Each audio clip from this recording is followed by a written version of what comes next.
Hey there team, welcome back to the channel and welcome to my overview of Winter Survival. Geez, what a generic title. So for those not across it, I do reviews and I do overviews. An overview being where I look at the first 2 hours of the game, you know, the Steam refund window. If Steam thinks that that's long enough for you to make up your mind on whether you want to keep a game or not, I kind of agree. I'm pretty firm on the idea that if you can't make up your mind in 2 hours, you're probably not going to change your mind 20 hours into the game. So by doing this, it's a short punchy video. I try and keep it under 10 minutes of my time with it, put it on your radar, make you aware of it, and it also helps me triage what I will and won't review going forward. And look, so far, against all odds, against my biases, I try to leave them at the door, but you can't help it with some of these games in some of these genres. This is actually really cool, and it's shaping up to be something really interesting. It is launching into early access, so I don't know how much game is there, but like it's got a lot of the fundamentals right. Now, I get a bit standoffish about some of these simulator type games. They have that vibe, that sort of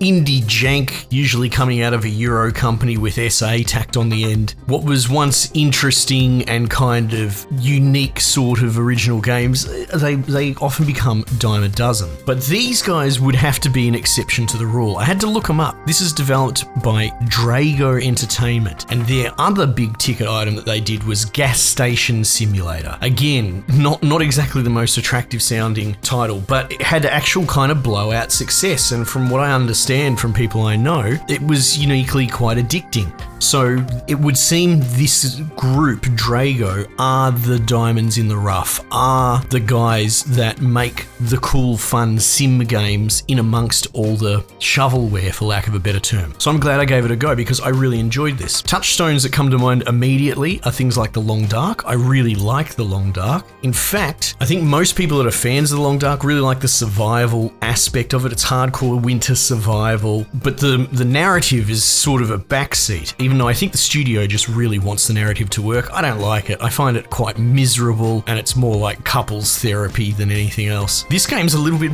back to front on that. So far, it has a really compelling narrative, and by that I mean it's like a video game of The Grey. You're being hounded by wolves in a sort of little expedition trip with your mates gone wrong. You're kind of thrust into it. So like, I don't want to say that the storytelling is thin, but it is intentionally pulled back, which is such a refreshing change. Everything is overwritten these days by hack writers. It's kind of nice to have enough writing and enough direction to get you going. But yeah, you've got this character, you've got these two mates, you sort of split up, you're trying to find, and this gives you mad Revenant vibes, or The Grey, I already said, in that you have this narrative impetus and it's not overbearing or anything like that. And it's cool. It's kind of what The Long Dark is missing, to be honest, in a way. The actual survival aspects are pretty straightforward. Go around, gather stuff, deal with heat, cold, that sort of thing. You've got variable difficulty settings that you can put it on, and you know, the hard one, it's pretty much easy or hard.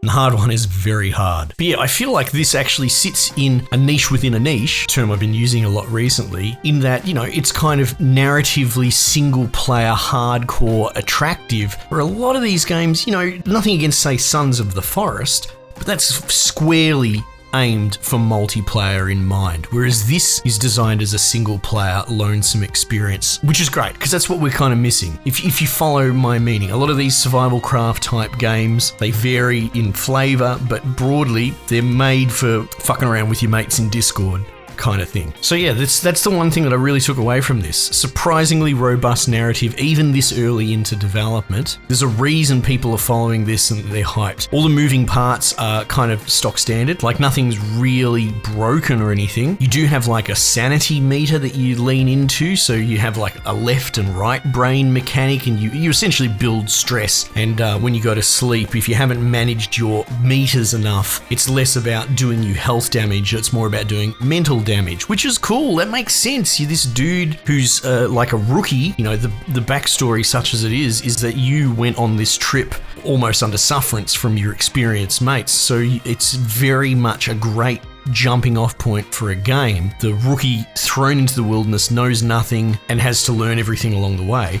But you get these sort of negative debuffs as it goes on, and you could choose. I chose like the most interesting one, which was like phantom enemies. And I've been sort of jump scared by wolves coming at me, but my dude's imagining them to be there. There's all sorts of interesting kind of debuffs in there. So what it is actually doing that is different, it's doing very, very well. Like I said, this is just fairly surface level, but so far I'm actually really impressed and I look forward to playing more. I wonder how long the development is. I might look up the gas station sim game and see what happened there. Were they in early access for a long time? Because this is the sort of game that like, yep, I like it. I've spent my time with it. I'm sold. But honestly, I probably wouldn't mind waiting until it goes 1.0 and just reviewing it in full, sort of lock it in for me then. Having said that, if you did want to pick it up right now, there seems to be a lot of content there already. It's not just the narrative mode. There's sort of a survival sandbox mode. There's this cold wave leaderboard thing, but that's locked out for the moment. So there seems to be a lot of playability in the current build, which I suppose is the most important thing if you're thinking about picking it up. Anyway, I'm really impressed. Those are my thoughts. Let me know what you reckon. Team might just leave it there for the time being, and I'll catch you guys on the next one.